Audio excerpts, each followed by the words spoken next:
Mari kita berdoa. Tuhan, kami bersyukur untuk anak-anak yang sudah pernah mendengarkan Injil, khususnya melalui gerakan Reform Injili. Kami berdoa di Indonesia ada sebagian pemuda-pemudi, remaja dan anak-anak yang ditanamkan firman yang benar, yang ditanamkan Injil yang benar, dan dari kecil mereka melihat Kristus satu-satunya juru selamat.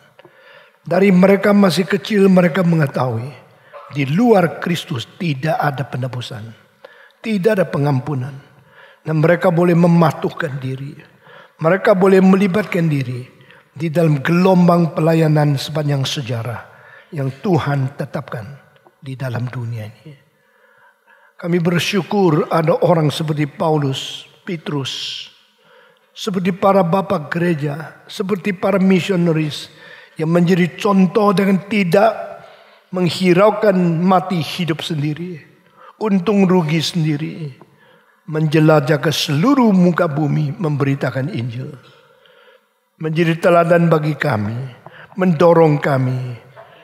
Kami bersyukur Tuhan tetap bekerja di zaman ini untuk membangkitkan orang-orang menjadi anak Tuhan yang memberitakan Injil, yang menaburkan benih. Beri kekuatan kepada kami untuk mengikuti mereka. Dan kami bekerja dengan setia sampai bertemu dengan Tuhan. Dalam nama Tuhan Yesus kami berdoa. Amin. Saudara-saudara, kita akan membaca kitab suci yang tetap adalah hukum yang ke-8.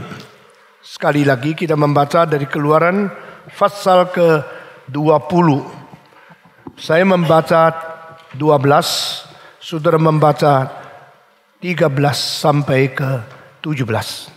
Hormatilah ayahmu dan ibumu, supaya lanjut umurmu di tanah yang diberikan Tuhan Allahmu kepadamu.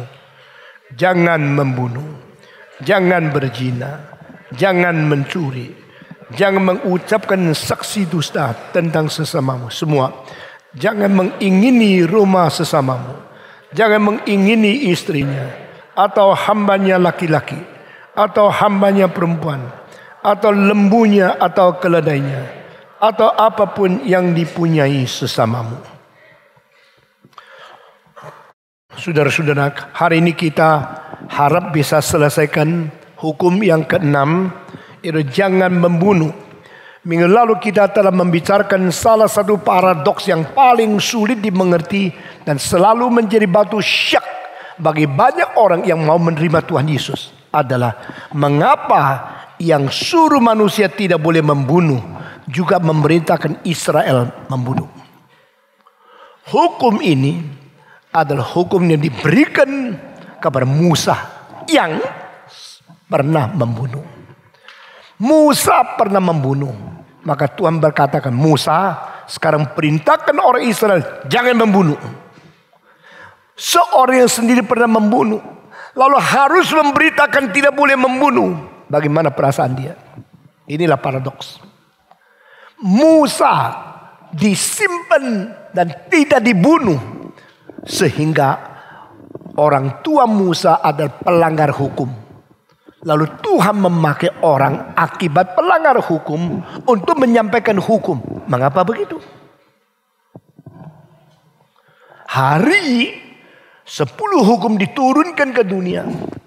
Karena Musa begitu turun melihat orang Israel sedang menyembah akan berhala, yaitu lembu dari emas. Maka kemarahan itu begitu besar. Dia melempar kedua batu loh yang dengan tangan Tuhan Allah sendiri menulis 10 hukum di atasnya. Dan Tuhan suruh Musa mengatakan, barang siapa yang takut kepada Allah datang memfihak aku. Di antara 12 suku, hanya satu suku yang datang kepada dia, yaitu suku Lewi. Lalu Tuhan memberitakan, sekarang ambillah pisau dan bunuhlah saudaramu. Hari itu hukum diturunkan, 3.000 orang yang dibunuh. Baru mau disampaikan jangan membunuh, Musa buka mulut, bunuh dulu. Mengapa begitu? Ini semua melampaui pemikiran manusia. Orang yang tidak mengerti paradoks selalu melihat Alkitab berkontradiktif. Orang yang tidak mengerti paradoks selalu mengatakan Allah itu pelin-pelan. Allah sendiri tidak menjalankan apa yang dia katakan. Apa sebab dia memerintahkan manusia menjalankan apa yang dia perintahkan? Bukan saja demikian yang paling menjadi syak, paling menyandung manusia yang mau beriman adalah Tuhan Allah pernah mengatakan kepada orang Israel, bunuhlah 7 suku Kanaan dan tidak boleh sisa 1 orang yang ditinggalkan. Hancurkan mereka, musnahkan mereka seluruhnya, dari paling tua paling sampai paling muda, dari orang-orang yang di atas berjabat tinggi sampai rakyat jelata. Tidak boleh membiarkan satu masih hidup, baik perempuan maupun anak. Bukankah ini merupakan satu hal yang begitu kejam, ganas, tidak manusiawi, sehingga manusia sulit percaya Alkitab ini firman Tuhan? Mengapa Allah menyuruh orang Israel kaum pilihan untuk membunuh bangsa-bangsa, suku-suku? 7 suku di kanan harus dibunuh habis. Maka sepanjang sejarah, khususnya teolog-teolog liberal, teolog-teolog yang mempunyai otak yang tinggi sekali, tapi hatinya sulit mau taat kepada Tuhan, lebih baik turun daripada kedudukan profesor, jangan mengajar. Oh, kalau tidak ada banyak orang yang berkhotbah, kebaktian bagaimana? Lebih baik tidak ada nabi 400 tahun daripada ada nabi-nabi yang palsu. Lebih baik manusia lapar tidak makan daripada makan racun. Saudara-saudara, untuk mengisi kebutuhan-kebutuhan yang kelihatan seperti mendesak, maka terlalu banyak tempat latihan dan terlalu banyak orang yang dilatih yang tidak beres, mengakibatkan manusia yang kira dia sudah beriman kepada Tuhan, iman salah. Kira sudah berbakti kepada Tuhan, berbakti salah. Kira sudah melayani Tuhan, melayani salah. Sebelum Paulus kembali kepada kebenaran, dia melayani Tuhan. Iya dong. Dia merasa dia melayani Tuhan. Dia makin melayani Tuhan, makin menganiaya orang Kristen. Dia makin berkhotbah, hancurkan Yesus Kristus. Dia makin menjelajah, makin menangkap orang Kristen masuk ke dalam penjara. Itu pelayanannya. Dia kira dia melayani. Sekarang begitu banyak gereja-gereja kira sedang melayani, yang diajarkan tidak beres. Begitu banyak orang kira melayani, kira berkhotbah, tapi yang dikhotbahkan tidak benar. Mereka tidak pentingkan benar dan benar. Pokoknya layani dulu karena perlu. Maka mari kita mengisi. Saudara-saudara sekalian, kenapakah Tuhan mempunyai begitu banyak kesulitan? Dan kesulitan itu tidak gampang diterima, bukan? Banyak ayat-ayat Alkitab yang sangat sulit diterima. Itu sebab orang liberal sendiri tidak bisa percaya. Kalau dia sendiri tidak bisa percaya, lalu bagaimana? Dia berusaha membelokkan artinya, twisting the truth, manipulating, manipulasi dan putar balik arti sesungguhnya. Tafsir untuk sesuai dengan otak. Kedua, dia hindarkan bagian-bagian ini. Tidak usah khotbahkan ini. Tetapi pendengar bukan orang bodoh. Banyak pendengar membaca lebih rajin daripada pendeta. Waktu pendeta tidak mengerti dan sebarang khotbah, yang pendengar itu 2 macam. Semacamnya membabi buta, mematu kepada pendeta. Ini hamba Tuhan pendeta, mari kita taat kepada dia. Ya ikut jalan. Itu yang disebut Yesus Kristus. Yang buta memimpin yang buta. Dua-dua jatuh ke dalam jurang. Kita tidak boleh begitu. Kita harus mengisi kebutuhan orang paling pintar. Dan membawa kepintaran dan otak mereka di bawah pimpinan Roh Kudus. Nah, ini tugas dari reform. Reform theology is not rationalist. But reform people should be very rational. Kita harus sangat rasional, tapi kita tidak mentakluk kepada rasionalisme. Kita harus dengan pakai rasio semaksimal mungkin, tapi kita tidak menjunjung rasio sebagai ilah. Nah, sulitnya di situ. Saya bersyukur kepada Tuhan selama 19 tahun kita telah mengisi orang-orang yang paling berotak di Indonesia. Selama 19 tahun orang yang paling pintar berpikir mendapatkan banyak jawaban dari gerakan ini. Saya tidak mau membanding, jumlah kita lebih banyak dari yang lain. Itu soal kedua. Keep the quality first. Then the quantity surely will come up. Memelihara kualitas itu dulu. Mengapa sih Allah yang mengatakan tidak boleh membunuh, dia suruh orang membunuh? Mengapa sih istilah jangan boleh membunuh perintah ini suruh seorang yang sudah pernah membunuh untuk mensiarkan? Ini semua harus kita selesaikan. Mengapa Tuhan membunuh begitu banyak, lalu dia mengatakan engkau jangan membunuh? Masih ingat minggu lalu seorang profesor yang saya kutip adalah Chen Ku-ing, the philosopher, the professor of philosophy in Taiwan University. Kira-kira 35 tahun yang lalu tulis satu buku The New Image of Jesus. Yesus Sinhua Siang. Dalam buku itu dia menghitung Yehova membunuh berapa banyak. Seluruh perjanjian lama mencatat orang yang dihukum, dibunuh, dimusnahkan oleh Allah. Itu berjuta-juta orang. Dia mengatakan I cannot believe. Aku tidak bisa percaya Allah yang kejam seperti ini. Lalu dikatakan Allah mengasihi dunia. Itu omong kosong yang luar biasa, tidak bisa diterima. Saya seorang intelektual, saya tidak bisa terima. Orang intelektual melihat Alkitab lalu tidak bisa percaya. Tidak bisa menerima apa yang dicatat di sini karena kesulitan, bentur dengan rasio. Reaksinya ada dua. Pertama, melawan Alkitab. Kedua, menjadi liberal. Itu aja. Dua-dua musuh. Musuh dalam selimut itu liberal. Musuh yang jujur itu di luar. Jangan kira orang yang ada saya di dalam Tuhan itu orang beres. Banyak yang tidak beres. Banyak kira saya sudah dibaptiskan saya pasti masuk surga. Jangan kira mereka saya demi nama Tuhan menyembuhkan. Saya melakukan mujizat mengusir setan. Yesus berkata aku tidak pernah kenal kamu. Jadi orang yang kesulitan beriman kepada firman Tuhan yang catatan sulit-sulit saya begini. Reaksinya dua. Jujurlah lawan Alkitab sudah. Maka Bishop Robinson pada tahun 62 menulis ada buku Honest to God. Mengakibatkan gempa bumi di dalam dunia teologi. Buku Honest to God. Dia sebenarnya menyatakan dia seorang bishop. Tapi dia tidak bisa percaya. Sulit percaya. Sehingga semua yang dianggap itu orthodox faith dibuang oleh dia. Dia jujur. Lebih jujur lagi keluar dari gereja. Menjadi orang menghantam kekristenan. Menjadi orang menghancurkan iman Kristen. Nah itu orang ateis. Banyak ateis lebih jujur dari orang di dalam gereja loh. Karena mereka tidak bisa percaya. Bilang tidak bisa percaya.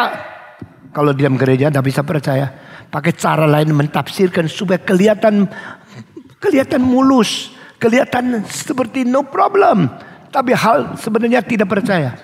Maka di dalam Colin Brown satu buku yang mana the philosophy and theology, dia mengatakan satu kalimat, Tillich the preacher is very different from Tillich the author. Saya kaget sekali. Paul Tillich pada waktu khotbah pakai istilah semua bisa diterima oleh gereja. Waktu dia tulis melawan semua ajaran-ajaran kekristenan secara ortodoks. Jadi waktu diundang khotbah dia menyenangkan gereja itu. Dia khotbah dengan istilah bagus sekali. Paling bahaya cari pendeta hanya dengar khotbahnya. Kalau saya mati, kita pilih gereja, pilih pendeta meneruskan. Lalu siapa yang khotbah paling baik? Khotbah paling baik tidak tentu hatinya baik. Pengertian teologi tidak membuktikan motivasinya murni. Orang yang bisa katakan tidak berarti dia bisa menjalankan. Gereja-gereja mau pilih pendeta, suruh dia khotbah berapa? Ini bagus, kita mau ini. Bahaya luar biasa. Tillich the preacher and Tillich the author are very very different. The same person. Karena apa? Karena dia tidak jujur. Kalau ketidakjujuran sudah ada di pelayanan. Pelayanan itu dilihat begitu berbakat oleh manusia. begitu jahat oleh Tuhan. Seorang liberal waktu ditabiskan menjadi pendeta ditanya, "Do you believe Jesus is the Son of God?" Dia bilang, "Yes, I believe." Yang ikut pentabisan itu ada murid-murid yang sekelas sama dia di teologi, yang tahu dia tidak percaya itu. Waktu ditanya, "Do you believe Jesus is the Son of God?" Dia mengatakan, "Yes." Setelah pentabisan selesai, dia sudah pendeta. Keluar dari ruangan itu, mereka kudu begini, "Lu kurang ajar ya. Lu kan sama saya satu sekolah teologi. Lu tak percaya Yesus anak Allah. Kenapa tadi dia bilang yes?" Shh. Dia bilang, kalau semua orang anak Allah, every man is a son of God. Masa Yesus terkecuali? Tangkap tak? Semua manusia itu anak Allah. Masa Yesus tok yang bukan? Kasihan dong. Dia juga anak Allah. Jadi dia percaya Jesus is the Son of God. In the meaning of everybody is the Son of God. So Jesus is not an exception. Lalu dia berdiri menjadi pendeta, mulai mengajar kita semua anak Allah. Sekaligus Yesus anak Allah. Secara istilah semua benar. Secara realita salah sama sekali. Kalau orang-orang liberal tidak bisa percaya Alkitab itu firman Tuhan. Lalu mereka telah mendapatkan tempat paling tinggi sebagai profesor mengajar semua pendeta. Gereja akan kemana? Westminster Theological Seminary, salah satu sekolah reform yang paling tinggi di seluruh dunia dalam sejarah. Bulan lalu mengambil keputusan, salah profesor, salah satu harus diberhentikan. Karena tidak percaya inerrancy of the Bible. Dia ada percaya. Maka mereka mengambil keputusan dari yayasan. Sekarang yang menjadi anggota yayasan sekolah teologi, kalau tidak mengerti teologi, itu lucu. Saya tidak tahu bagaimana mengutarakan hati saya. Karena di dunia ini main-main tok. Semua orang panggil yayasan, anggota yayasan, panggil orang kaya. Supaya apa? Ekonominya ditunjang, uangnya tidak sulit. Tetapi teologi bukan tempat orang kaya. Teologi adalah tempat orang yang betul-betul mengerti firman Tuhan. Yang menjadi pengawas daripada seluruh teologi itu mestinya gereja, bukan pribadi. Gereja memerlukan orang. Gereja mendirikan sekolah teologi. Lalu gereja menunjang sekolah teologi itu bertanggung jawab kepada gereja. Karena ini akan menghasilkan hamba Tuhan untuk meneruskan pekerjaan Tuhan di dalam gereja. Saudara-saudara, ayat-ayat di mana banyak kesulitan, bukan tidak ada. Hindarkan, bicara yang enak saja. Itu namanya market orientation. Menurut pasar. Pasar mau jual apa, saya jual apa. Pasar suka warna apa, saya cat warna apa. Supaya saya laku. Apakah cara begini? Alkitab dengan jujur mengatakan semua kesulitan dicatat di sini. Tapi bagaimana mentafsirkan? Bagaimana memuaskan kesulitan orang intelektual yang mau mencari tapi bertemu dengan batu sandungan? Banyak ayat batu sandungan. Tuhan mengatakan bunuh. Sejak abad ke-19 teolog liberal tidak bisa terima itu. Dan mereka mengatakan itulah sebab agama mengalami perubahan evolusi. Loh, konsep evolusi itu bukan hanya di dalam biologi. Konsep evolusi itu di dalam biologi mulai daripada zamannya sebelum Aristotle menjadi satu penemuan baru, menjadi satu sistem pendidikan untuk menguasai seluruh bidang akademik.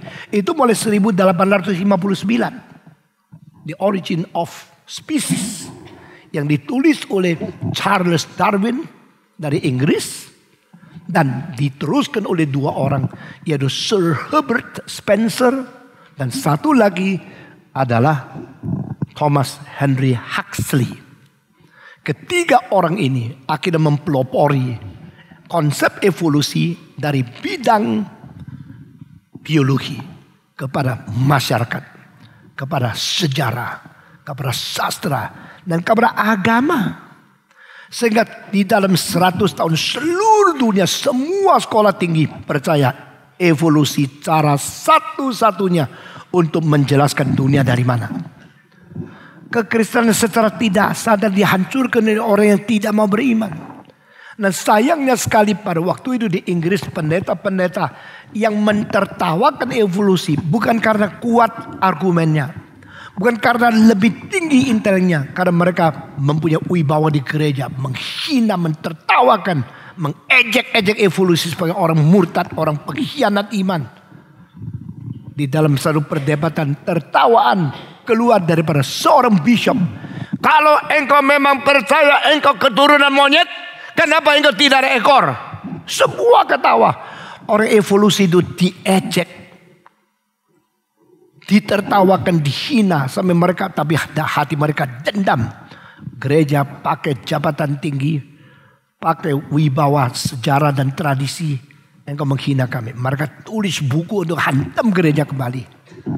Di dalam 100 tahun kemudian, tahun 1959, semua dunia akademik, semua gereja, semua universitas, hampir tidak ada yang tidak terima evolusi. Makanya orang yang pintar tidak masuk gereja. Orang yang masuk gereja tidak pintar. Kaum intelektual menghina kekristenan. Di mana ada intelektual, di situ sulit beriman. Di situ orang beriman karena tidak pakai pikiran. Maka reform mengatakan no. Holy Spirit never kill your reasoning. Holy Spirit guides your reasoning power. Roh Kudus bukan memusnahkan, menghancurkan atau membunuh rasio. Roh Kudus membawa rasio yang terhilang kembali untuk mematukan diri kepada kebenaran. Tapi gampang tidak gampang. Nah ini yang tidak mau dikerjakan. Saudara ikut reform sudah begitu lama, yuk betul-betul mengerti reform tidak? Saya bilang tidak. Yuk ikut hanya dengar khotbah. Kalau ikut Stephen Tong khotbah dan ngantuk, kira-kira begitu. Banyak hal yang tidak tahu. Ada orang tanya, kenapa ikut berapa lama masih tidak tahu? Kau tidak bisa menjelaskan. Saya berkata kepada saudara, terlalu banyak yang harus diurus. Mengapa bicara jangan membunuh? Ya sudah, jangan membunuh. Sudah, selesai. Minggu depan ganti yang lain. Kok khotbah sampai 1 bulan dah selesai, jangan membunuh. Waktu minggu lalu saya mengungkit semua kesulitan ini, baru engkau sadar, oh kalau begini apa artinya jangan membunuh? Jangan membunuh kucing sama jangan membunuh manusia itu lain. Jangan membunuh bakteri sama jangan membunuh manusia itu lain. Orang mengatakan jangan membunuh. Jangan membunuh. Sambil kipas sampai minum. Itu air sudah masak. Kumannya ratusan juta sudah dibunuh dulu baru dia minum. Jangan membunuh. Sudah bunuh. Lu kira hidup itu sama kelihatan toh. Yang tidak kelihatan hidup enggak. Tidak bisa begitu dong. Kita mau mengerti firman Tuhan. Itu satu perjalanan yang panjang sekali. Kita mau menjadi orang reform yang setia. Bukan hanya ambil buku-buku terus khotbah. Tidak begitu. Saya jujur di hadapan Tuhan. Seumur hidup 51 tahun melayani. Tidak ada satu khotbah yang saya hanya ambil dari orang lain. Saya kutip. Tapi saya kasih tahu dari mana kalimat ini. Dari mana kalimat. Semua itu pergumulan yang sulit. Karena salah satu orang yang paling susah menjadi orang Kristen. Itu Stephen Tong. Pukul saya sampai mati. Saya tidak akan menjadi orang Kristen. Kecuali saya betul-betul tahu itu kebenaran. Maka aku beriman. Dan saya berkata kepada saudara sampai sekarang. Siang malam pikir kebenaran-kebenaran. Begitu banyak kesulitan harus diselesaikan. Kita bukan menipu orang desa. Dan jangan menghina orang desa juga banyak orang pintar. Kita bukan menipu orang idiot. Kita membawa pikiran paling tajam untuk menjadi budak dari kebenaran Roh Kudus. Kita membawa semua minggu baru hari Rabu yang lalu, 4 hari yang lalu. Seorang profesor dari Universitas Taiwan bersaksi bagaimana mendengar khotbah saya hari tanggal minggu pertama tahun 2008 ini. Tersentuh dan dia mulai mengabar Injil ke sini sana. Profesor itu sudah puluhan tahun mengajar di dalam sekolah tinggi yang tertinggi, sekolah yang tertinggi. Sekarang mengabar Injil kepada anak, kepada apa. Waktu dia bersaksi bilang kalau kita tidak mengabar Injil, kita cilaka. Banyak orang tersentuh luar biasa. Lalu saya berdoa supaya dia jadi hamba Tuhan. Mengapakah sekarang saya tanya? Tuhan suruh orang Israel bunuh 7 suku sampai habis, tidak boleh tinggal satu. Apakah Tuhan mencintai manusia? Salah ngerti itu selalu ada. Dan yang salah ngerti selalu diri lebih ngerti. Dan dia tidak mau belajar. Akhirnya dengan satu prejudis, satu preoccupied concept, dia menyerang Tuhan. Mengapa Allah begitu kejam? Ini berkontradiksi dengan kalimat Allah mengasihi dunia. Karena Allah suruh 7 suku harus dihancurkan. Saudara-saudara, semua liberal akhirnya percaya agama pun evolusi. Agama pun dari permulaan itu adalah primitif. Agama yang paling primitif itu adalah animisme, totemisme. Saudara mengerti apa arti saya? Animisme itu percaya di pohon ada dewa, di laut ada dewa, di gunung ada dewa. Menyembah dewa gunung, dewa laut, dewa pohon. Pohon beringin, uyuk begitu besar. Lalu dikelilingi di pagar, di situ memberikan satu persembahan kepada pohon. Itu animisme. Di dalam segala sesuatu ada ilahinya, ada sifat ilahinya.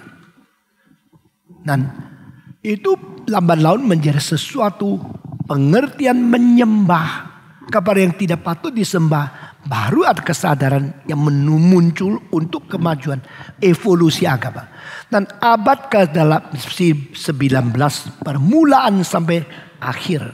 Itu semua liberal theologian, semua teolog liberal itu percaya agama itu berkembang. Dari primitif menjadi agama yang moral.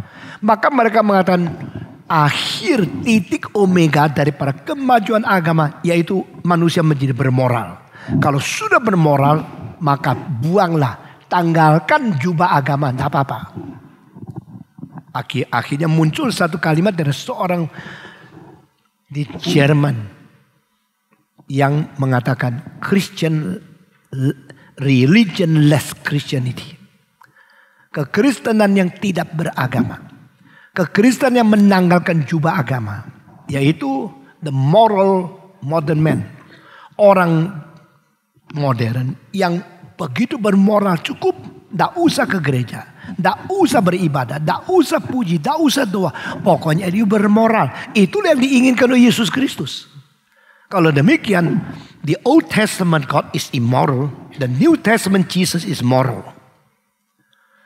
Allah perjanjian lama kurang bermoral. Kristus yang perjanjian baru itu yang penuh moral. Maka kita bukan menyembah kepada Allah karena dia berkuasa. Kita mengikuti Yesus karena dia bermoral. Semua liberal akibatnya adalah menanggalkan the lordship of Christ. Dan menjunjung tinggi the morality of Jesus. The lordship of Christ. Kristus yang berketuhanan. Dan Yesus yang bermoral tinggi. Buat apa memikirkan ketuhanan. Allah. Banyak orang yang hidupnya baik, jujur, dagangnya bersih, semua itu bagus. Tapi tidak pernah ke gereja kan? Baik mana? Maka mereka mengatakan, buang the Christ of faith. Dan pegang the Jesus of morality. Saya baru memberikan speak di Taipei dengan judul The Historical Jesus and the Eternal Christ. Kristus yang kekal dan Yesus yang di dalam sejarah. Apakah itu satu? Orang liberal mengatakan tidak. Sebenarnya orang yang namanya Yesus di sejarah adalah seorang manusia yang utuh, yang real. Tetapi karena dia begitu suci, begitu murah, begitu penuh kasih, begitu adil. Maka diperilahkan menjadi Kristus. Maka gereja telah menciptakan Allah baru. Namanya Yesus Kristus. Tuhan. Sebenarnya dia hanya seorang manusia. Yang lahir di Bethlehem. Yang dibesarkan di Nazaret. Yang dimatikan di Golgota. Di Yerusalem. Gitu aja. Dan sebelum dia lahir. Tidak ada. Sesudah mati. Tidak ada. Jadi yang ada itu adalah. Di dalam 33 tahun setengah. Muncul satu orang yang begitu baik, begitu suci, begitu penuh kasih, begitu adil, begitu dekat dengan Tuhan. Menjadi contoh engkau dan saya bagaimana hidup sebagai manusia. Mari kita mengikut dia. Saudara-saudara, kalau agama itu berkembang melalui evolusi sampai moralitas sampai titik tertinggi, maka ajaran ini mengakibatkan kekristenan akhirnya menanggalkan semua unsur agama. Unsur agama paling sedikit terbentuk dari 3 poin. Pertama, yaitu worship. Dan kedua, faith and hope for eternity. Dan ketiga, moralitas. Immanuel Kant mengatakan agama adalah the system of worship and the system of moral and worship. Dengan moral dan berbakti itu namanya agama. Saya bilang tidak. Agama adalah sistem of moral and worship concerning the hope for the eternal bliss. Eternal bliss. Kita berbakti itu kepada Tuhan. Kita bermoral kepada manusia. Dan kedua ini digabung untuk mengharapkan sesuatu iman yang berpengharapan menuju kepada bahagia yang kekal. Hidup kekal. Bertemu dengan Tuhan di dalam dunia itu baru agama. Saudara, Immanuel kan diterima sebagai salah satu orang paling top di dalam dunia beragama, bermoral, dan di dalam pengertian filsafat yang paling rasional. Sehingga rasional dibagi pada 3 bidang. The pure reason, the practical reason, and the reason of judgment. Saudara-saudara sekalian, sekarang saya kembali.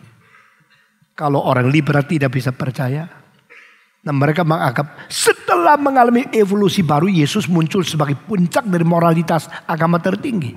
Saya berkata saudara tidak. Old Testament, New Testament is one. Perjanjian lama, perjanjian baru satu. Kristus yang kekekalan dan Yesus yang dilahirkan di pahlawan itu satu. Tidak ada perbedaan, tidak perlu kita pisahkan. Kita mempunyai hidup yang utuh dengan iman yang utuh kepada kebenaran yang utuh. Baru kita orang Kristen yang benar-benar. Susah ya. Maka Kierkegaard mengatakan orang Kristen yang benar mungkin sudah tidak ada. Satu-satunya yaitu yang sudah disalib Yesus Kristus. Dia paradoks yang paling besar, paling sukses, dan paling tersendiri. Saya tidak percaya kalimat itu secara mutlak. Tapi saya tahu ada poin yang penting di dalamnya. Sekarang kembali kepada ini. Itu sebab moral yang tertinggi di Yesus bukanlah satu omega poin daripada perkembangan agama.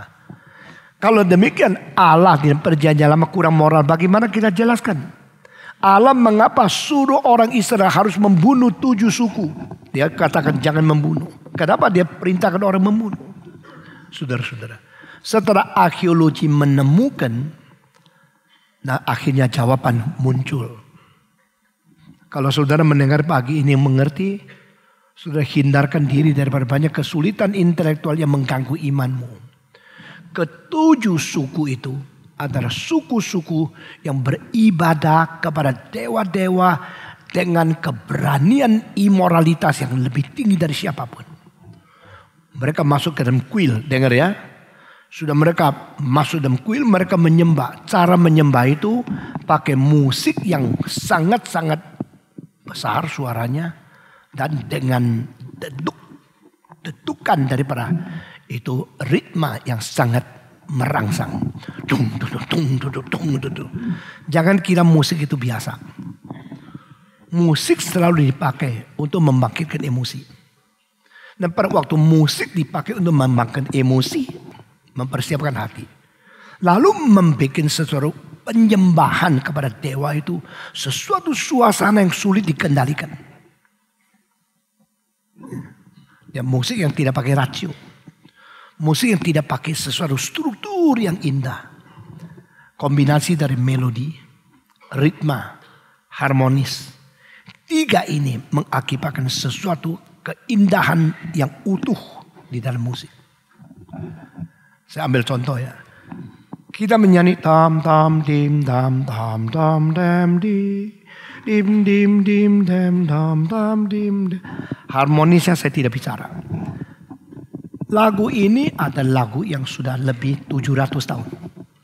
Kenapa tidak pernah bosan? Saudara setiap minggu nyanyikan? Pernah bosan enggak? Lagu ini tidak ada ritmanya. Tam tam tam di. Tam tam tam di. Ada panjangnya, pendeknya. Tam panjang, tam pendek. Bukan na ni. Na ni. Bosan banget ya. Nam dadam di. Enak banget ya. Karena ada ritma. Ceramah musik bikin engkau menikmati hidup. Nah, saudara. Tetapi tidak tam tam di dam dam dam dam di da da di de. Tidak ada ritma. Kenapa tidak ada ritma bisa tahan? Musik modern tidak ada yang tidak ada ritma. Karena mutu musik begitu tinggi sampai ritma pun tidak dipakai tetap tahan. Luar biasa. Lalu bukan saja tidak ada ritma. Melodi ini juga tidak regular di dalam dia punya beat. Tam tam tim tam tam tam tem tim tin tit tit tet tam tam tin tet. 8 kan satu kalimat. 8 8 8 8. 4 kali 8 32. 1 2 3 4 3 8 7 8 9 sampai 32 berhenti. Tapi setiap 8 dipanjang 2.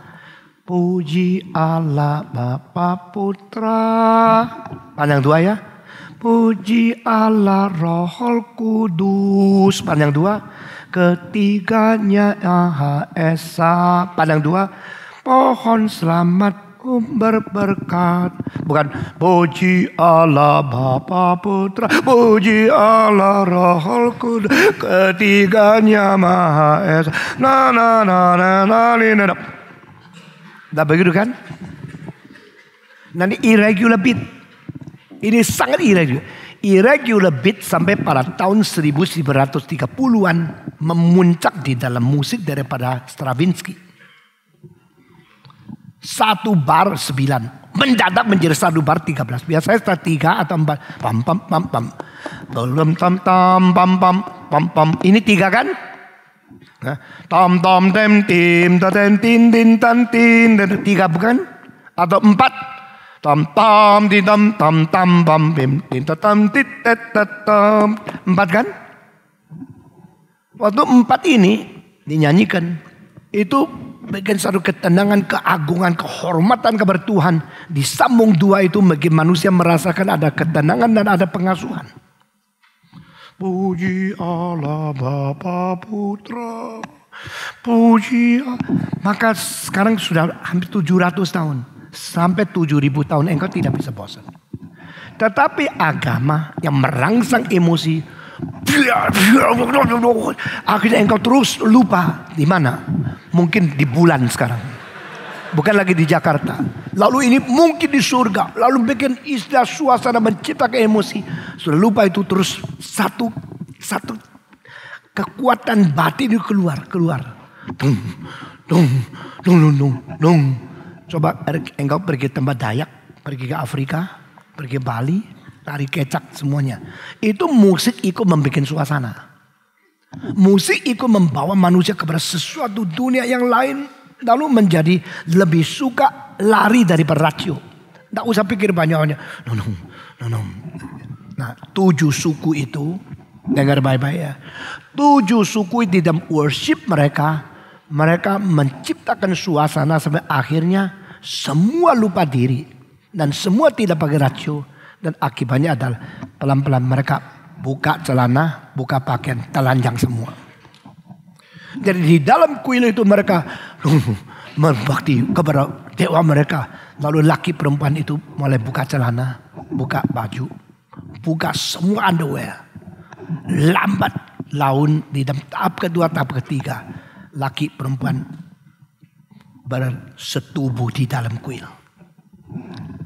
Lalu sudah selesai ganti lagi perempuan. Nanti menjadi berzina di dalam agama.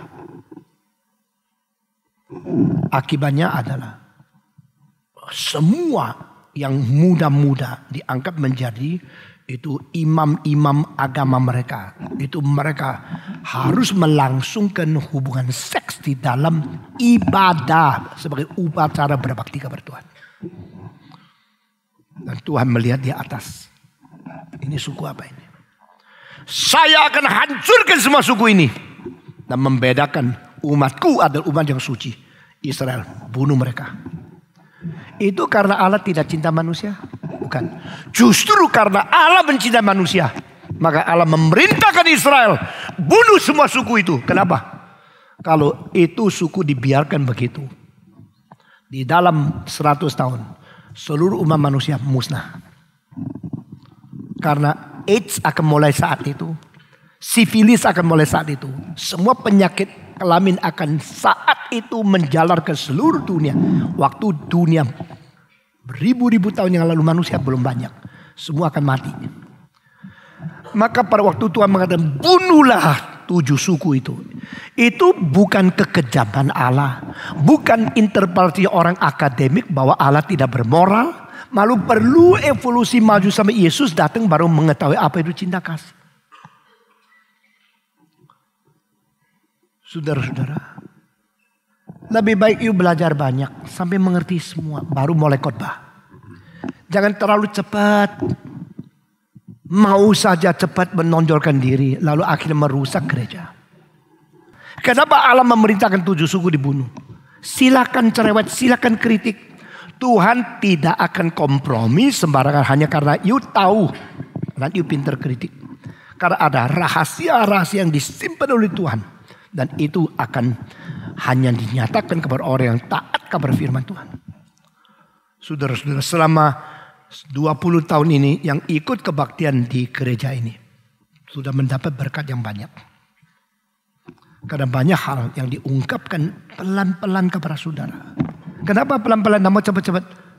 Tidak bisa. Kenapa tidak bisa? Tidak keburu cerna. Setiap khotbah itu penuh perasaan tanggung jawab kepada Tuhan. Tapi yang harus diberikan kepada saudara begitu banyak. Engkau harus tunggu, sabar. Akhirnya dengan stabil kita menjadi anak Tuhan yang bertanggung jawab. Begitu waktu sampai, mendadak pekerjaan ini menjadi besar. Karena apa? Memang cara Tuhan begitu. Saya tidak tahu kalau besok saya mati bagaimana. Tapi prinsip-prinsip yang saya tanam ini harus diteruskan kepada banyak hamba Tuhan. Dan majelis-majelis yang betul-betul mau taat. Kalau tidak, gereja ini akan ulangi banyak gereja yang lain yang tidak bertanggung jawab. Nah, ini semua dibunuh. Bukan membuktikan Allah kejam. Justru terbalik membuktikan Allah penuh cinta kasih. Untuk menjadi algojo, membunuh habis orang yang berbuat jahat. Maka orang lain yang masih hidup itu tidak akan terluka oleh kejahatan-kejahatan yang kalau tidak sempat dibabat. Tuhan memerintahkan orang Israel membunuh. Ini adalah tanda cinta kasih Tuhan kepada seluruh umat manusia. Dan adalah hak otoritas Allah sebagai yang berdaulat untuk mengatur seluruh dunia. Itu sebab Allah membunuh tidak bersalah. Berlawan dengan perintah ini. Jangan membunuh. Terakhir kita memikirkan. Bagaimana dengan aborsi? Apakah itu membunuh? Bagaimana dengan eutanasia? Apa itu membunuh? Bagaimana dengan perang? Orang Kristen harus membunuh musuh. Apakah itu membunuh? Kalau jangan membunuh, maka 3 hal yang besar ini apakah tersangkut paut dengan perintah seperti ini? Saudara-saudara sekalian, sekarang kita mulai daripada peperangan. Peperangan itu adalah satu hal yang tidak baik, tidak direstui, tidak menjadi berkat, dan tidak sesuai dengan kehendak Tuhan Allah. Sama seperti perceraian. Itu tidak baik, tidak sesuai kehendak Allah. Dan itu tidak menjadi berkat bagi umat manusia. Khususnya kepada anak-anak yang sudah dilahirkan. Lalu melihat suami istri, papa mamanya harus cerai. Sesudah itu mereka tidak mempunyai identitas. Itu tidak baik. Tetapi tahu tidak baik, apakah berarti bisa menghindarkan? Sekali lagi ya. Kita tahu cerai tidak baik. Tetapi orang dunia, saya bukan bicara orang dari Tuhan. Di dalam Tuhan yang sungguh-sungguh. Orang dunia banyak yang tidak kuat. Mereka harus cerai. Karena apa? Mereka tidak tahu apa arti hidup. Waktu nikah saja sembarangan. Kalau nikah sembarangan bisa bertahan sampai mati, itu tidak mungkin.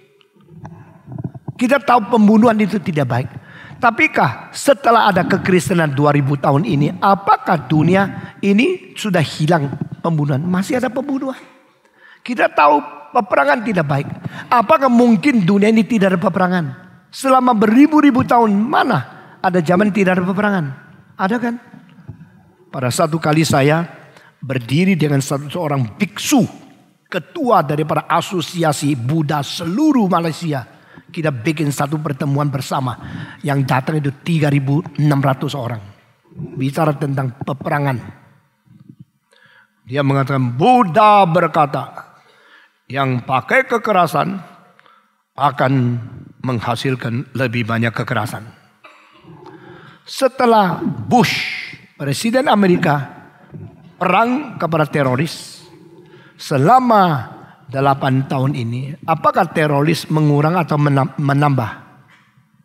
Menambah kan? Apakah setelah begitu keras melawan Irak dan Iran, maka Islam lebih tunduk, lebih takut? Tidak. Apakah setelah langsung kekerasan yang begitu dahsyat, akhirnya membuat orang-orang susah bomber makin mengurang? Tidak. Istilah dari Buddha itu betul. Kekerasan mengganti kekerasan, kekerasan tidak mungkin musnah. Kalau lu keras, saya lebih keras. Akhirnya kekerasan yang kau benci itu dimusnahkan. Kekerasanmu menjadi contoh baru untuk generasi yang lain. Jadi pikiran itu tajam sekali. Ibao, zibao, bao peneng zi. Dengan kekerasan, untuk mau menghadapi kekerasan, kekerasan tidak mungkin dihentikan. Ini dikatakan 2700 tahun yang lalu oleh Sakyamunis. Lalu bagi orang Kristen, barang siapa yang memakai pedang, dia akan mati di bawah pedang. Sama kan? Lalu saya mau tanya, kita membicarakan tentang ide atau menyelesaikan realita?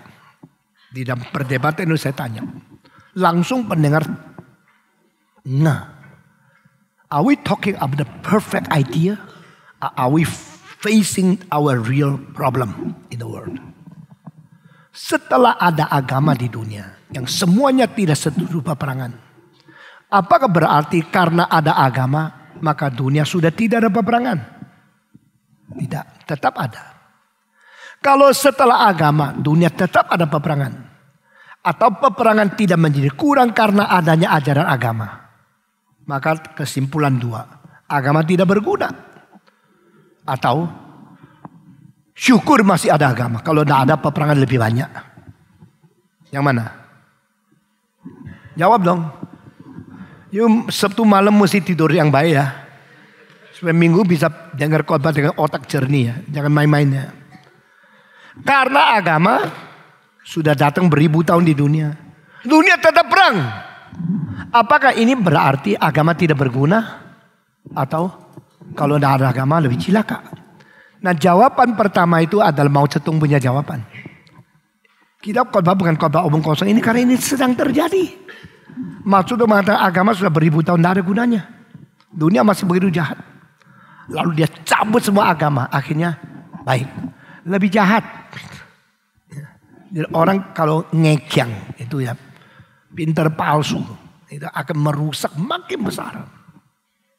Oke, kembali. Kalau ada agama, manusia tetap rusak. Kalau tidak ada agama, manusia pasti lebih baik. Tidak, lebih rusak.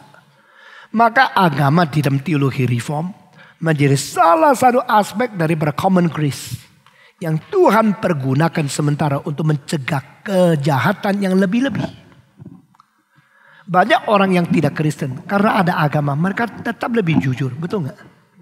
Paling cilaka adalah orang Kristen sudah tidak jujur lalu solas gratia. Semua anugerah Tuhan.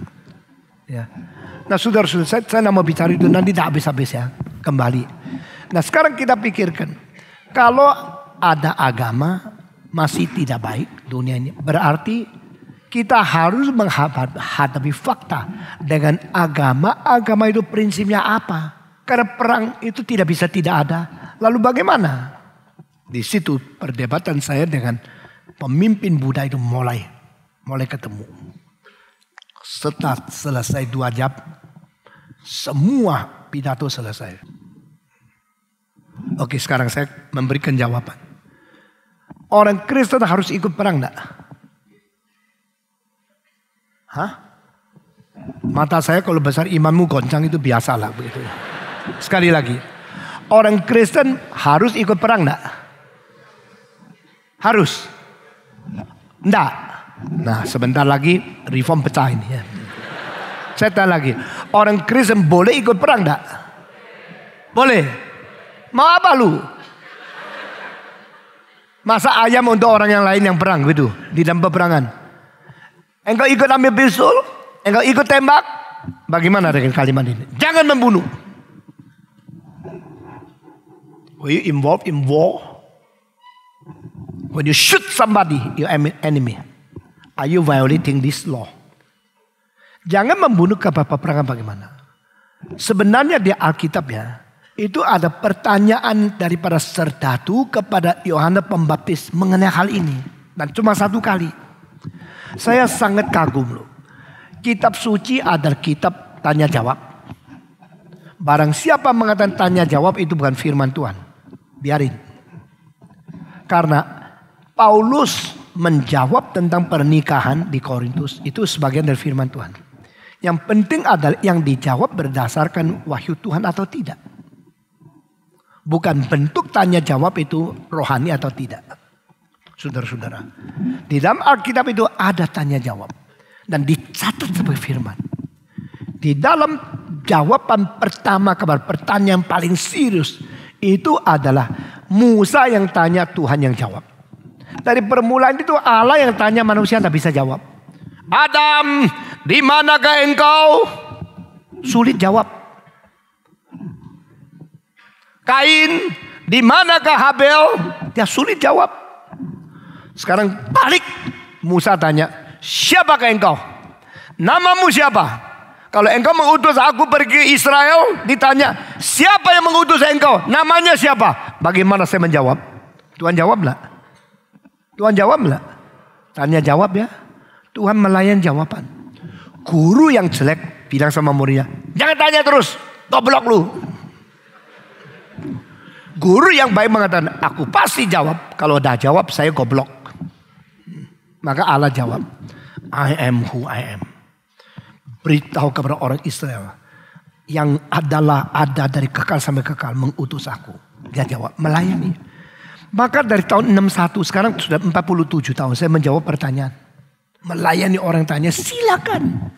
Yang tanya itu adalah orang mungkin menjelajah kesulitan kebenaran lebih daripada yang menjawab. Biar kita tahu apa yang pernah terjadi dalam pikiran manusia yang dicipta oleh Tuhan menurut peta dan teladan Allah.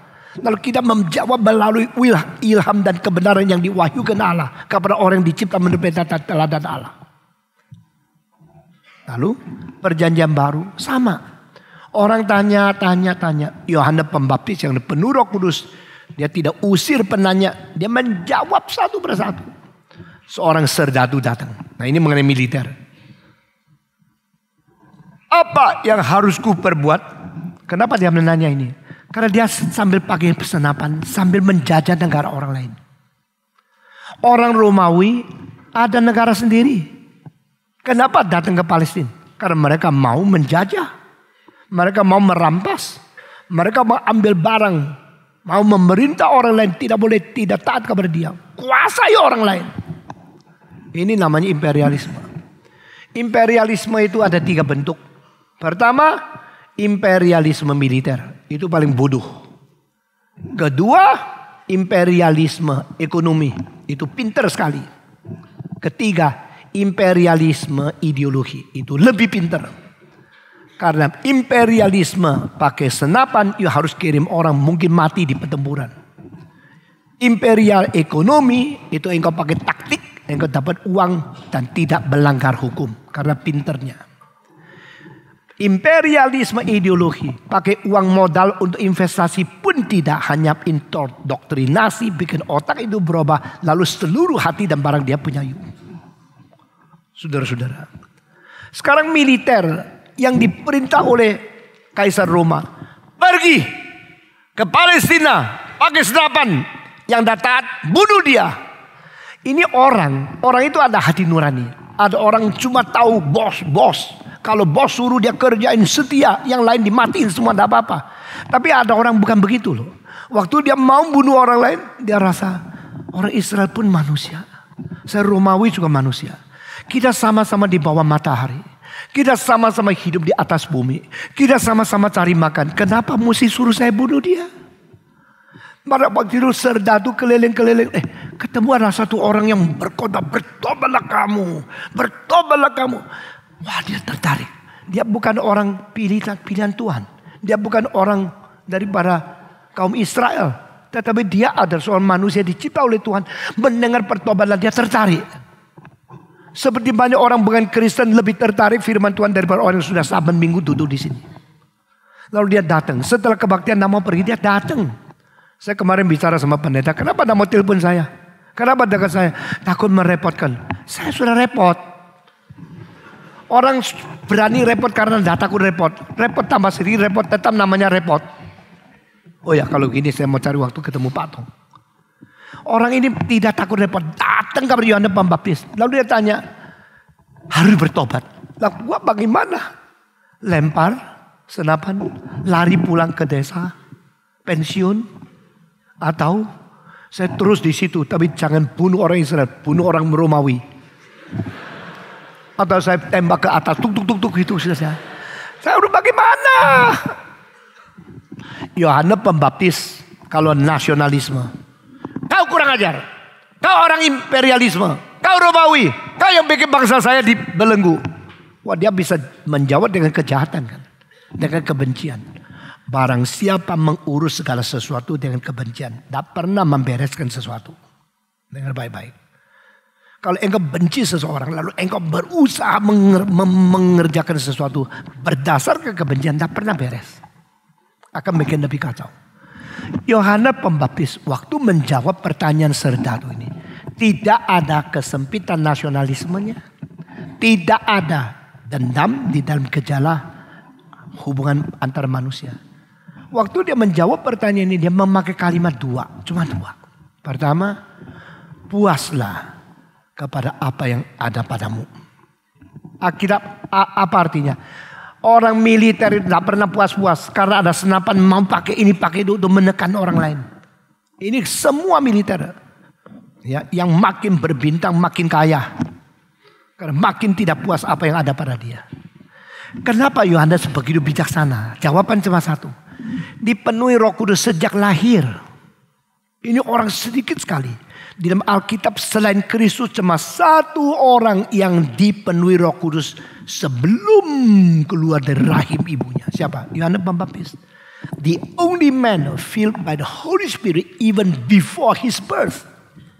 When he was still in the womb of his mother, Holy Spirit filled him. Orang sekarang kepenuhan Roh Kudus. Siapa melawan dia? Tidak ada. Orang ketika penuh Roh Kudus. Saya lihat kok enggak ya.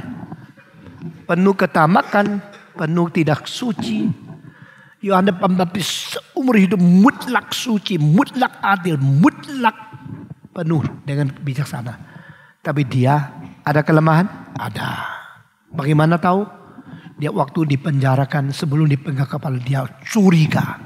Dia sudah ragu-ragu, imannya goncang. Itu kelemahannya. Tapi waktu dia menghadapi pertanyaan orang lain. Serdadu tanya, saya bagaimana ya? Saya harus bertobat. Tapi saya tidak mungkin.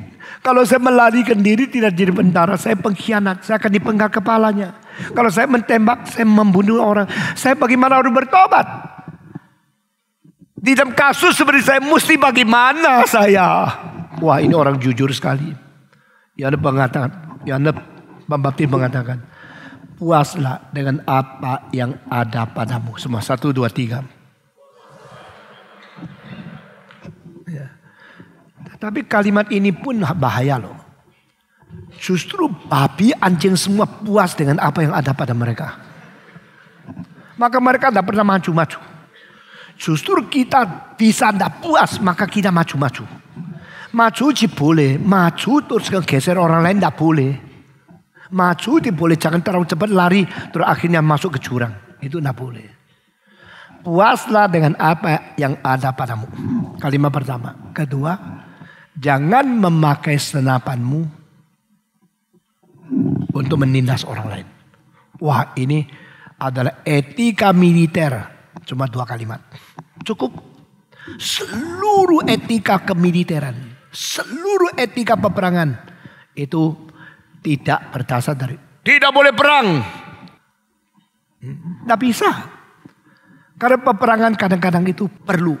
Di dalam teologi dan Augustinus itu namanya the just war. The just war ada peperangan keadilan. Itu bukan saja tidak boleh, itu perlu. Bukan saja perlu, itu akan menghentikan lebih banyak injustice yang tidak jujur, yang tidak adil. Maka pada waktu sebelum musim masuk perang dengan Saddam Hussein pertama kali, bukan yang kedua kali. 2 orang dipanggil oleh White House. Dari George Bush yang tua mau tahu apa pendapat orang Kristen. Waktu itu satu namanya Os Guinness yang pernah melayani di kota Malang. Dia menjadi penasehat Kongres Amerika. Yang satu lagi Billy Graham. 2 orang diminta pendapat oleh Bush yang tua. Amerika boleh nggak perang di Irak? Waktu itu 2 orang bilang tidak boleh. Satu Paus, satu Mother Teresa. Tahu Mother Teresa? Ya, yang matinya waktu hampir sama dengan si Lady Di. Tidak boleh. Jangan perang. Satu India, satu di Vatikan. Tapi 2 orang itu waktu dipanggil. Os Guinness mengatakan boleh.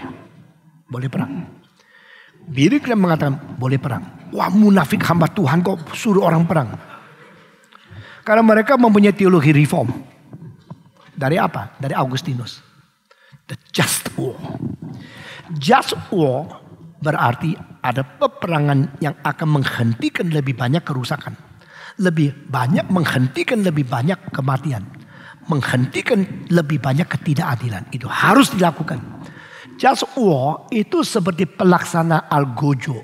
Menjalankan perintah untuk menghentikan penjahat. Itu harus ada. Saya hamba Tuhan. Hamba Tuhan di dalam segala segi hamba Tuhan. Bukan hanya di atas mimbar hamba Tuhan. Nah, saudara-saudara sekalian. Just war berarti seperti ini. Kalau di dalam satu masyarakat ada orang merajalela merebut kekuasaan, berperan sebagai Allah yang lebih daripada segala kewenangan yang seharusnya ada pada dia. Dan tidak ada bisa mencegah dia. Melalui adanya dia di situ, rakyat akan siksa luar biasa. Perlu perang untuk memusnahkan orang ini. Apakah Amerika memusnahkan Saddam Hussein untuk ini? Tidak tentu.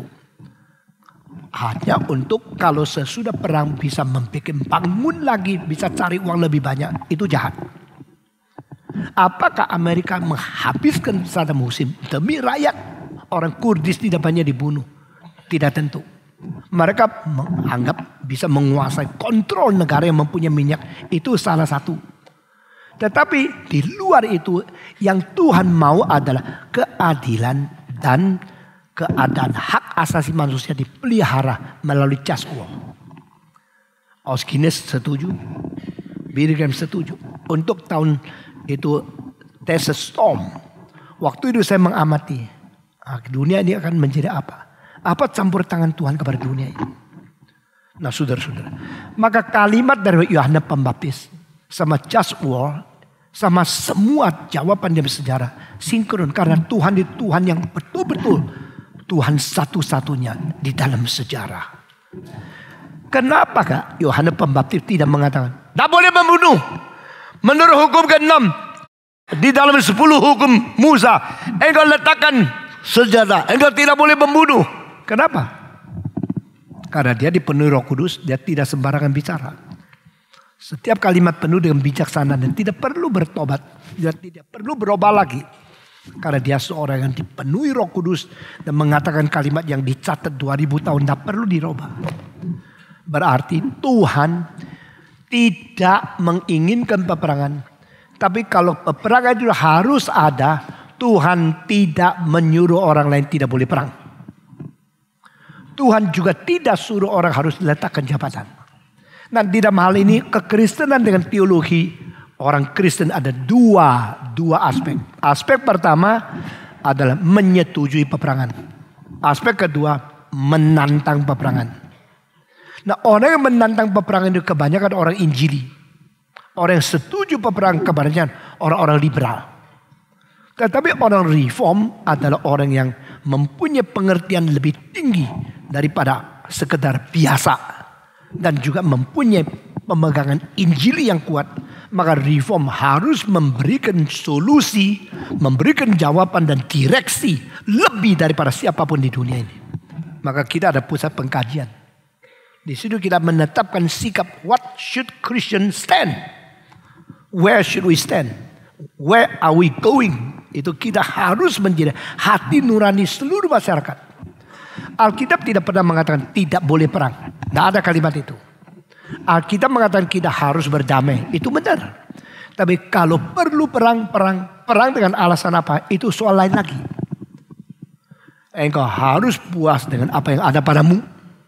Dan kedua, engkau tidak boleh pakai senjatamu untuk memeras orang lain. Karena penyakit militerisme, penyakit daripada orang-orang yang mempunyai senjata adalah melalui kuasa yang ada pada tangan. Dia menghina dan mempermainkan orang yang tidak ada senjata. Dia menindas dan dia memanipulasi. Dia memonopoli haknya karena dia mempunyai senjata. Nah, Amerika sekarang adalah satu-satu negara yang bahayanya karena senjata terlalu banyak. Amerika Serikat mempunyai senjata kira-kira 300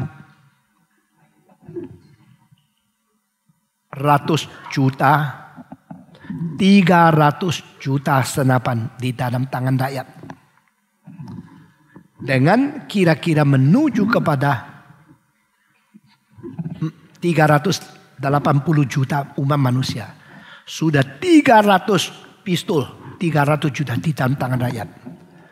Maka negara ini kalau ada satu anak laki-laki misalnya umur 18. Jatuh cinta akhirnya patah hati. Sesudah itu dia rasa dunia tidak ada arti. Keluarkan pistolnya. Kampus manapun bisa terjadi pentembakan yang sulit dikontrol. Seorang teman saya anaknya sekolah di Amerika. Sekarang tangan tidak bisa gerak. Karena kena tembak. Seumur hidup tidak bisa gerak tangan kanannya. Sudah sekolah, pulang pinter. Tapi tangan sudah tidak bisa gerak. Seumur hidup lumpuh. Karena apa? Waktu penembakan di dalam kampus dia kena sini. Lalu urat sini patah. Dan sesudah ini syaraf sini semua tidak bekerja sampai sekarang. Jikalau senjata ini diteruskan kebebasannya sampai menjadi 500 juta. Maka setiap saat Amerika lebih tidak aman daripada Indonesia. Saudara-saudara, karena manusia kira dengan senjata di tangan untuk membela diri. Tapi hati manusia tidak sebegitu gampang dan sederhana. Selain membela diri, ada kesempatan kalau waktu saya menganggap saya mempunyai hak istimewa monopoli senjata, saya menindas orang. Maka Yohanes Pembaptis mengatakan, tidak boleh. Puaslah pada apa yang ada padamu. Berarti batas ambisimu. Kedua, tidak boleh pakai senjatamu menindas orang lain. Berarti puaslah batas daripada kekuatan.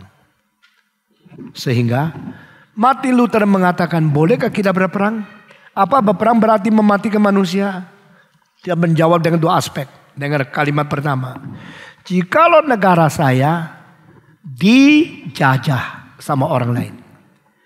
Jikalau negara saya dioccupy sama orang lain, saya tidak boleh melarikan diri dari kewajiban saya yang harus menjaga keluarga, masyarakat, bangsa, suku yang sedang diserang dan diancam. Maka saya harus pegang senjata, saya harus maju ke front, saya harus ikut perang demi memelihara hak daripada negaraku yang sedang diancam. Jadi Martin Luther setuju peperangan? Setuju. Asal motivasinya benar. Sampai mati di dalam peperangan pun saya harus rela. Karena saya bermotivasi memelihara negara. Balik. Martin Luther mengatakan, tetapi jika negara saya pergi menyerang orang lain, menjajah negara orang lain, sebagai orang Kristen yang harus memelihara hati nurani yang takut kepada Tuhan, saya tidak boleh ikut. Saya tidak melibatkan, saya tidak taat kepada pemerintah. Meskipun saya harus dihukum, harus dipenjarakan, sampai harus dibunuh, tetap saya tidak mau mengikut peperangan ini. Jadi boleh perang tidak? Tetap tidak ada jawaban, saudara. Martin Luther setuju boleh perang enggak? Tidak setuju. Yang pertama boleh, yang kedua tidak bisa. Peperangan bersifat apa dulu? Lalu baru engkau ikut perang atau tidak. Nah ini pertama. Saudara-saudara. Kedua, mengenai aborsi. Kalau kita melangsungkan hubungan seks dengan orang yang paling kita cintai, sesudah itu kita tidak tahan, tidak mau tunggu waktu, terlalu cepat main. Sudah main, terjadi kehamilan. Sudah terjadi kehamilan, ini sangat mengganggu nama baik kita. Sangat mengganggu kehormatan orang tua kita. Sangat mengganggu rencana studi atau rencana hidup kita. Wah, akhirnya kita coba bicara. Dua orang mengatakan, mau ndak barang yang di rahimku ini? Kita buang, lalu menurut rencana kita jalan terus dengan baik-baik. Atau kita pelihara, akhirnya hancur-hancuran. Studi tidak beres, papa mama marah, keluarga berantakan, nama rusak. Kebanyakan orang berdosa, mereka akan mengambil sikap, sudah, gugurkan anak aja. Toh dia belum jadi orang kok. Dia belum lahir kok. Tidak ada orang tahu kok. Ini akan mengganggu kita kok. Kok itu. Ini semua berdasarkan egois dan berdasarkan sesuatu ketidaktanggung-jawaban. Saya berkata, tidak boleh aborsi semua. Tidak boleh aborsi. Aborsi adalah pembunuhan. Aborsi membunuh seorang yang belum jadi, tetapi memang bibitnya orang, potensinya orang adalah benih orang. Aborsi adalah pembunuhan kepada orang yang tidak mempunyai kekuatan melawan kita. Ini sangat tidak adil. Engkau berani membunuh orang yang tidak bisa melawan engkau hanya karena engkau mempunyai kekerasan, mempunyai kekuatan, engkau mempunyai wewenang lebih besar daripada dia. Engkau mencabut kesempatan dia dibesarkan. Engkau mencabut kesempatan dia dilahirkan. Engkau mencabut kesempatan dia menjadi manusia. Dengan satu presupposisi, dia toh dah tahu apa-apa. Dia belum menjadi orang. Dia toh hanya satu bibit saja. Saudara-saudara, di hadapan Tuhan Allah, manusia tidak diukur dari usianya, daripada sudah lahir belum, daripada dia itu sudah bisa membela diri atau tidak. Sehingga aborsi tetap adalah pembunuhan. Dan di dalam hal ini, kalau kita teruskan lagi, bagaimanakah dengan orang yang diperkosa? Kalau diperkosa berarti dipaksa bibit orang yang tidak dicintai sudah masukkan tubuh seorang perempuan. Dan perempuan itu tidak bersalah. Dia tidak pernah mengasihi orang itu. Apakah dia harus bertanggung jawab untuk bibit orang lain yang dipaksakan masukkan tubuh dia? Di dalam hal ini saya sudah pernah menjawab pada waktu tahun 98, ada orang yang tidak tahan. Ada orang yang belum Kristen. Ada orang yang tidak bisa menerima ini. Kalau mereka lemah imannya, mereka mengaborsi. Tuhan mengerti, tapi ini tetap berdosa. Bagaimanapun kita tidak setuju aborsi, tapi kita harus tahu aborsi ada kondisi yang sangat berbeda. Orang yang saling mengasihi dan bersetubuh, akibatnya mendapatkan bibit untuk besar menjadi anak. Lalu mereka mengaborsi. Mereka adalah orang egois karena mereka menikmati seks dan tidak peduli apa yang terjadi. Sesudah terjadi sesuatu hal merasa diganggu, mereka ambil keputusan untuk musnahkan gangguan itu. Dan mereka adalah orang yang tidak bertanggung jawab kepada diri, kepada Tuhan, kepada bibit yang di dalam rahim itu. Maka di dalam agama Kristen kita tidak boleh menyetujui aborsi. Kasus yang ketiga, di dalam menemukan anak itu akan menjadi anak cacat karena hereditas atau karena sesuatu kekurangan sehingga tidak mungkin dilahirkan menjadi orang yang sehat dan normal. Lalu bagaimana? Saya percaya tetap kita harus membiarkan dia lahir. Lalu tidak lama kemudian dia mati atau dia cacat, kita minta Tuhan pakai hal ini untuk menjadi satu keimbangan di dalam seluruh masyarakat. Kadang-kadang melalui satu orang yang cacat, menggugah hati nurani ribuan orang. Itu cara Tuhan mengimbangkan seluruh masyarakat ini. Asal kecacatan itu bukan dihasilkan oleh kelalaian kita. Saya ketemu di Semarang ada satu orang mempunyai 5 anak. Semua bagus luar biasa. Mukanya bagus, semua bisu. Perempuan bisu, laki bisu. Saya tanya kenapa begitu. Mereka memberi jawaban benar tidak secara ilmiah saya tidak tahu. Saya cuma dengar. Karena waktu melahirkan anak sudah hamil mereka tidak mau anak itu. Makanya dikasih obat Cina yang banyak sekali supaya gugur secara natural. Tidak usah ke dokter. Akhirnya karena di dalam rahim bayi itu begitu kuat, semua tidak mati. Semua tidak gugur. Semua lahir. Setelah lahir, semua cacat. Semua bisu. Apakah benar saya tidak tahu ya. Saya cuma bicara sama saudara. Kalau engkau pakai cara yang tidak normal untuk menghabisi satu jiwa, ini adalah tidak bertanggung jawab. Tidak bisa. Sedangkan orang tidak Kristen, dia tidak ada iman. Orang Kristen pun saya kira kurang sedikit orang beriman untuk bisa tahan menerima satu bibit yang diperkosa untuk menjadikan dia anak lalu dipelihara. Kalau engkau memang tidak bisa terima, saya hanya bisa katakan Tuhan mengerti kesusahanmu, tapi hati kita tetap tidak setuju aborsi. Ini kedua. Ketiga mengenai eutanasia. Orang tua boleh dimatikan karena tidak bisa ada pengharapan kesembuhan lagi. Saya membicarakan dengan 2 kalimat, 1 minggu depan kita teruskan lagi. Yaitu jangan ditolong secara tidak alamiah. Sehingga mempertahankan waktu kematian hanya dengan sesuatu emosi perasaan manusia. Itu sebab kalau manusia harus mati secara alamiah, dengan rela kita serahkan dia kembali kepada Tuhan. Tapi kalau sudah tidak rela, kita pakai cara untuk secara tidak alamiah memperpanjang hidupnya. Akibatnya adalah kita harus eutanasia. Itu sesuatu hal yang sangat tidak bertanggung jawab. Hari ini waktu sudah sampai, saya sampai di sini dulu. Minggu depan kita memberikan penjelasan dan mungkin minggu depan, khusus hanya minggu depan, kita menerima pertanyaan untuk yang ke-6 ini supaya menjadi tuntas. Mari kita berdoa. Bapa di dalam surga, kami penuh perasaan takut dan perasaan tanggung jawab kepada Tuhan.